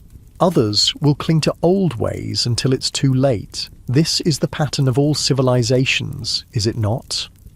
Her wisdom surprises you, though it shouldn't. The Maya weren't primitive people, but sophisticated thinkers who understood ecological relationships, astronomical cycles, and human nature. Some may have recognized the warning signs of their civilization's overextension, but lacked the collective will or centralized authority to implement large-scale solutions.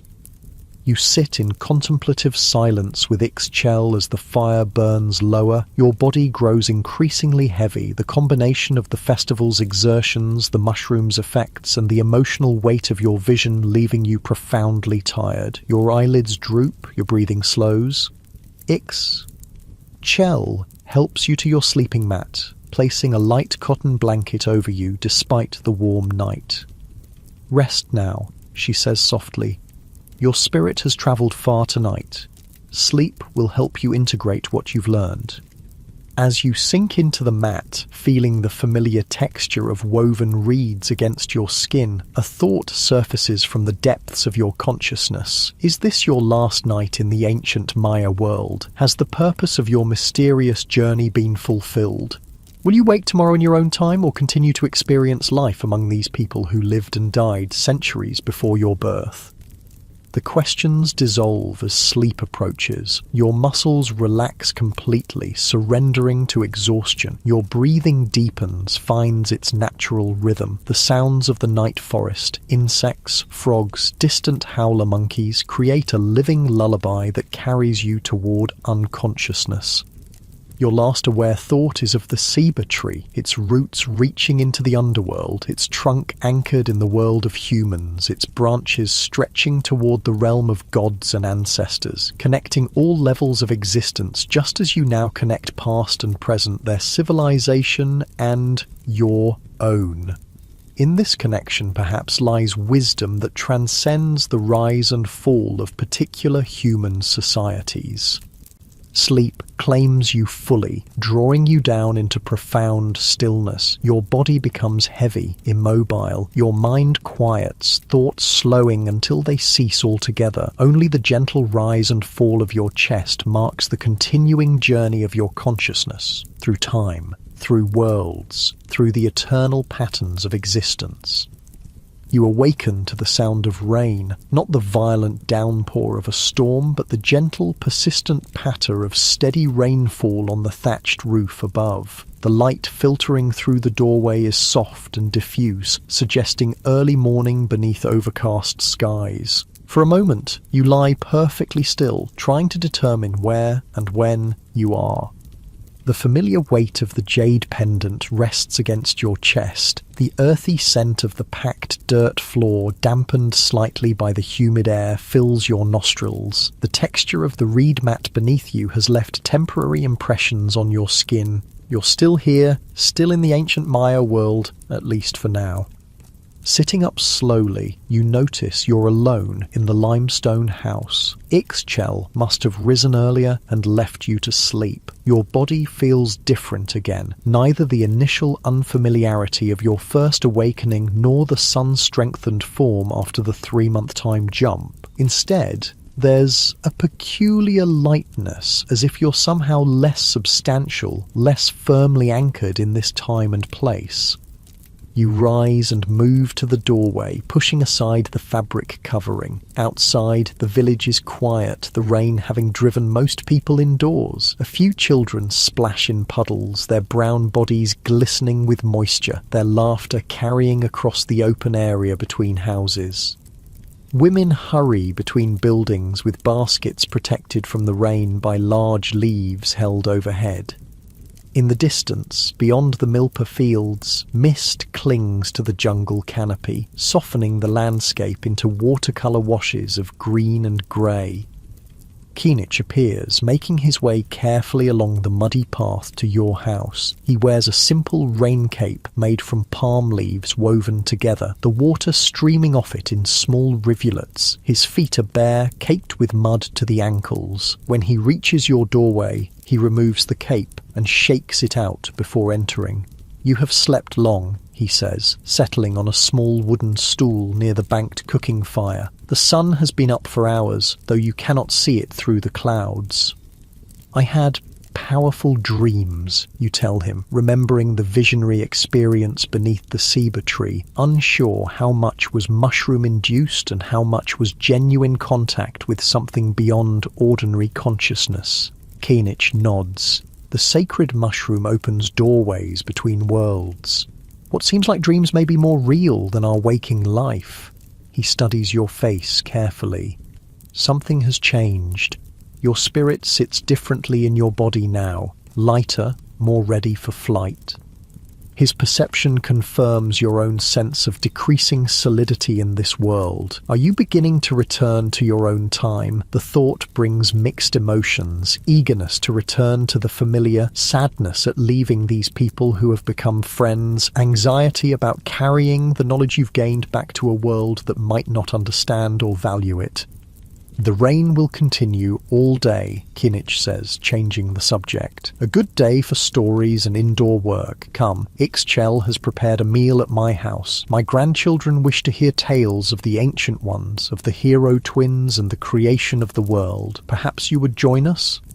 You follow him through the rain to his house, slightly larger than yours, with elaborate woven mats covering the floor and walls decorated with painted symbols. Inside, several generations of his family have gathered. Ixchel, who seems to be his daughter or daughter-in-law, several younger adults who must be his children, and a handful of children ranging from toddlers to adolescents.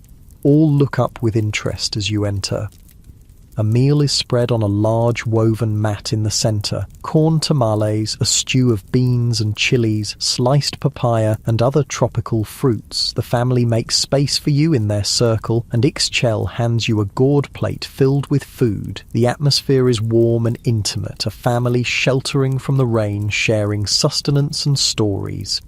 As you eat, Kainich begins to tell stories, not in the formal style of priests reciting sacred texts, but in the comfortable manner of an elder sharing wisdom with younger generations. He tells of the creation of the world, how the gods attempted 3 times to make beings who would worship them properly, first from mud, then from wood, and finally from maize, creating the true humans.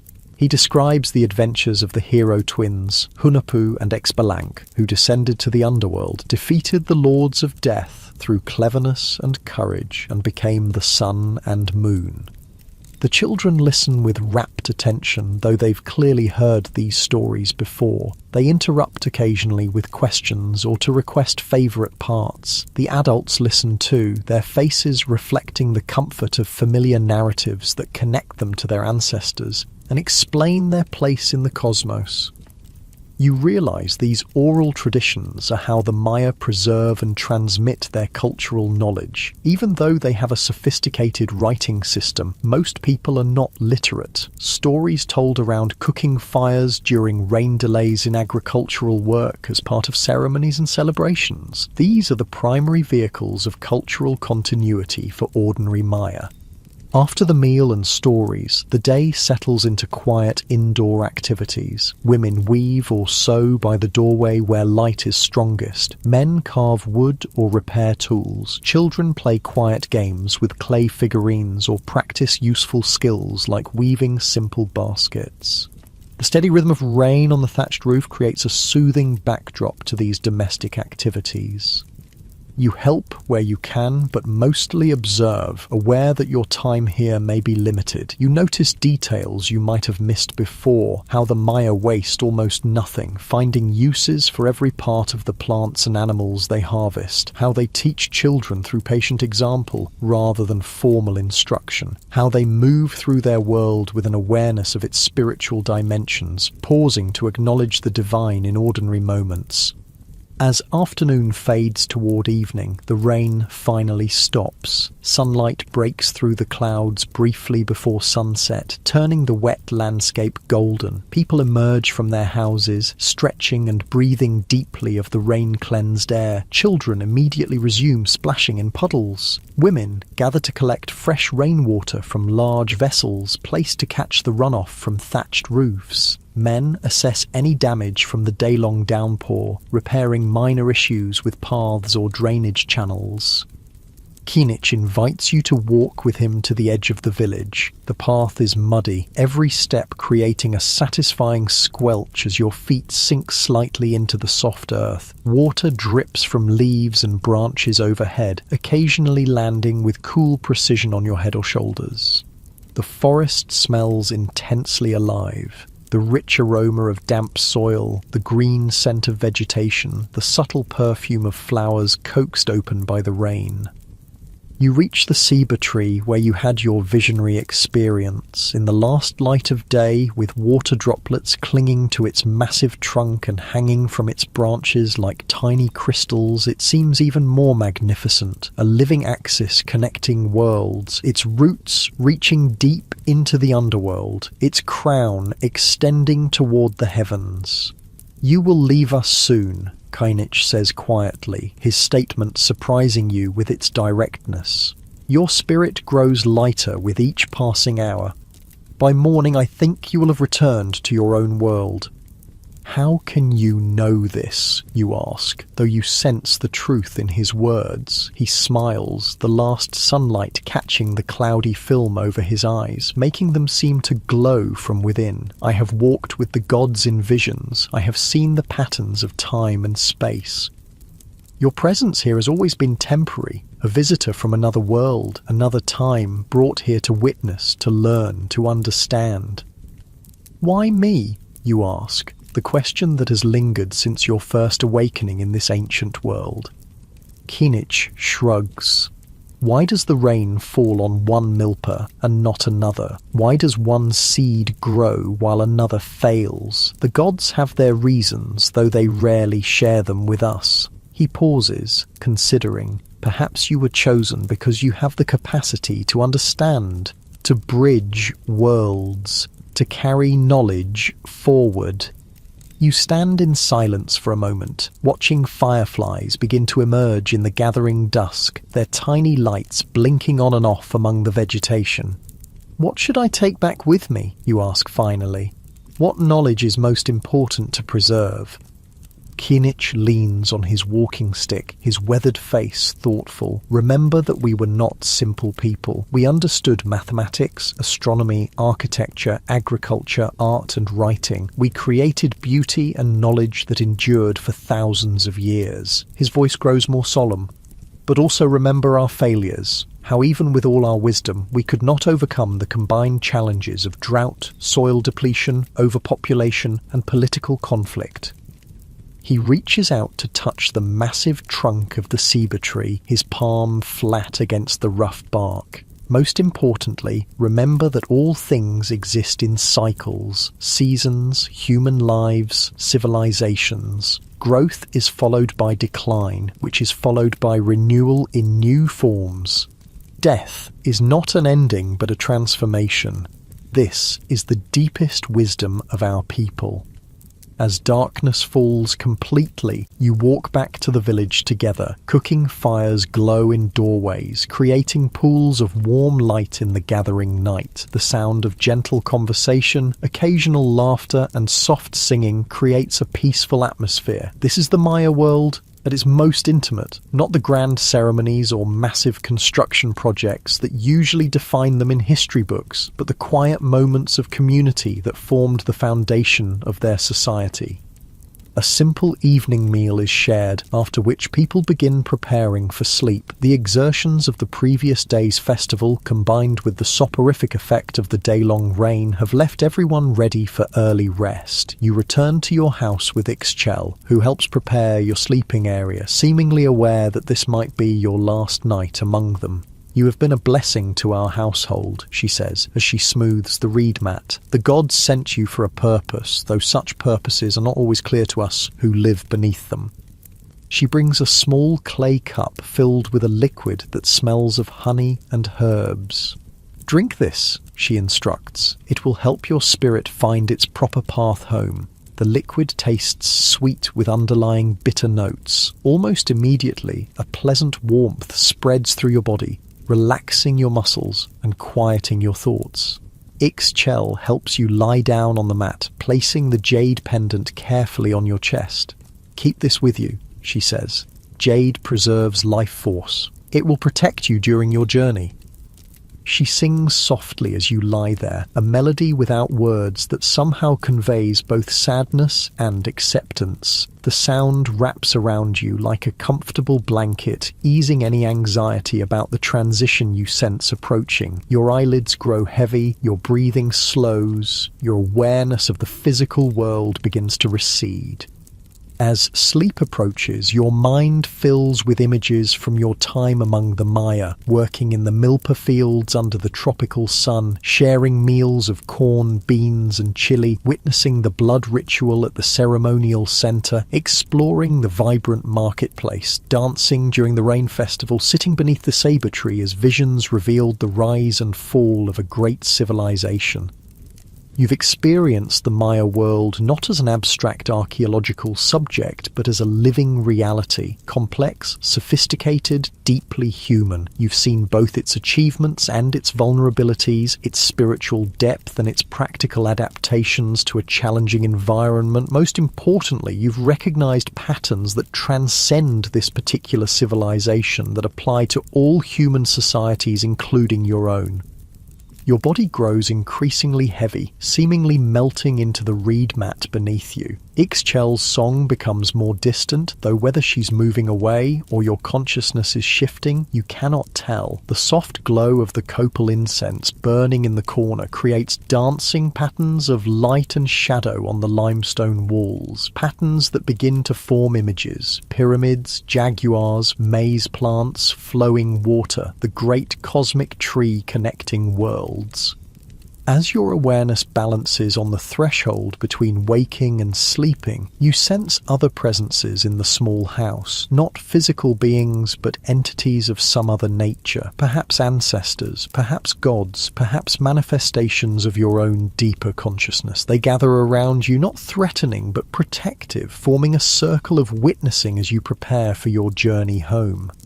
One steps forward. The noble woman from your saber tree vision, her jade jewelry glinting in the dim light. "You have seen," she says, her voice seeming to come from both outside and inside your head simultaneously. "You have learned, you have understood. Now carry this knowledge back to your world." "Will I remember everything?" you ask, your voice sounding strange and distant to your own ears. "The details may fade like morning mist," she acknowledges, "but the essential wisdom will remain buried in your deep mind, influencing your perceptions and choices. The patterns, once recognized, cannot be unseen." Another figure steps forward, Keenich, though somehow younger, stronger, his eyes clear and bright. "Remember that we did not simply disappear," he says. "Our civilization transformed. Our descendants continue to carry our blood, our language, our knowledge of plants and stars, our understanding of time's sacred cycles. Even in your day, the Maya people endure." This perspective shifts your understanding. The collapse of Maya civilization wasn't a complete end, but a transformation, a decentralization, a return to smaller-scale living, an adaptation to changing conditions. While the great cities were abandoned and the complex political systems disintegrated, the people themselves continued preserving core elements of their culture through centuries of challenge and change. The figures begin to fade, their forms becoming transparent, merging with the shadows. The limestone walls of the house seem less solid, more permeable. The sounds of the nighttime forest, insects, frogs, distant howler monkeys grow simultaneously more intense and more distant, as if you're both more and less present in this world with each passing moment. Your body now feels impossibly heavy and strangely weightless at the same time. The jade pendant on your chest pulses with warmth, its energy spreading through your body in waves that synchronize with your heartbeat. Your breathing slows further, becoming so deep and regular that each inhalation seems to draw in not just air, but time itself, each exhalation releasing you gradually from this ancient world. As consciousness fades, one final image forms in your mind. The great Maya city of Tikal, as it once was, vibrant with life, its white limestone buildings gleaming in tropical sunlight, its plazas filled with people, its temples reaching toward the sky. Then the image shifts, showing the same city reclaimed by jungle, its structures partially hidden by vegetation, monkeys and toucans inhabiting spaces once filled with human activity.